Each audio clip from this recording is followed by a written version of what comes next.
ఆ రోజు రాకపోదు. గురిపెట్టకపోతిమి, గురువుల మాటల, సూచనల వినకపోతినే అని చింతించే రోజు రాకపోదు. పొద్దెక్కినా గురకపెట్టి నిద్రపోతిమి. మేల్కొలిపే అమ్మానాన్నలపై అరిస్తిమి. ఎరక కాబట్టే ఇప్పుడు క్రమశిక్షణ లేని బ్రతుకు ఫలితం. నిద్రలేని రాత్రులు ఇప్పుడు గడుపుతుంటిమి పనిలో. అమ్మానాన్నలు చెప్పిన జాగ్రత్తలు, హెచ్చరికల పేడ చెవిన పెట్టితిమి. అని గుడ్లకు నీరు తీసుకొనే రోజు రాకపోదు. స్నేహితులతో సరదాగా గడిపే సమయం అని తెలుసా అమ్మనాన్నలకు.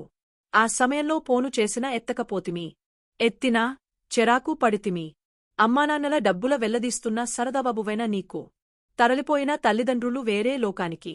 తర్వాత వాణ్ణి ఆడగా, వీణ్ణి ఆడగా. రేవురా, నిన్ననే ఉండే, దానికి ఖర్చు అయింది అన సుఖమే నీకు మాకి. అలా చులకన అయ్యేరోజు ఎంతో దూరంలో లేదు.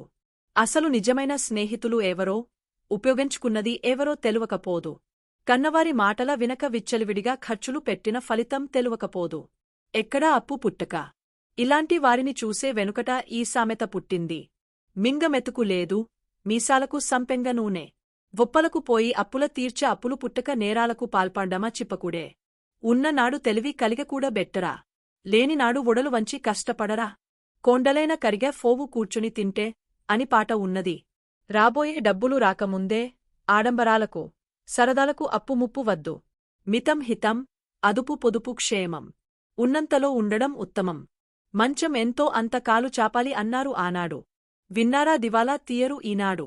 సిబిఎస్ ఈ 9వ తరగతిలో ఉంది పాయం, నెక్లెస్.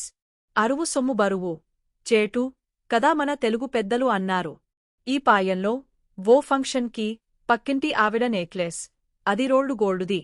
పోడబుట్టుకొని మరల నిజమైన బంగారం భొల్సుకే అప్పుచేసి, జీవితాంతం పనిచేసి తేర్పాల్సి వచ్చింది. వాయిదాల మీద వాయిదాల బాఢవద్దు. దివాలా తీయవద్దు. ఏ పాపం తెలియని పసి పిల్లల ఉసురు తీయవద్దు. నీవు ఫోగా తట్టుకోక తల్లి దండ్రులు సచ్చే రోజు రానియవద్దు. మన స్థితిని పట్టి మనం బ్రతకాలి. ఇతరుల పోల్చుక మనము కాల్చుక మనం కాలిపోవద్దు. ఆరోగ్య సూత్రాలు పాటిస్తూ అసలు ఆరోగ్య భాగ్యవంతులం కావాలి. ఆరోగ్యకర నిద్ర, కుటుంబ సౌఖ్యం, పిల్లల సంతోషం. వంట బట్టే తిండి చాలు. ఎన్ని ఉన్నా ఏమి లాభం, రోగాల నిండిన దేహం ఉన్నా. ఇంట్లో శాంతి లేకున్నా. అసలు విలువల బ్రతుకు ఆరోగ్య బ్రతుకు. విశ్వ సమవర్ధి.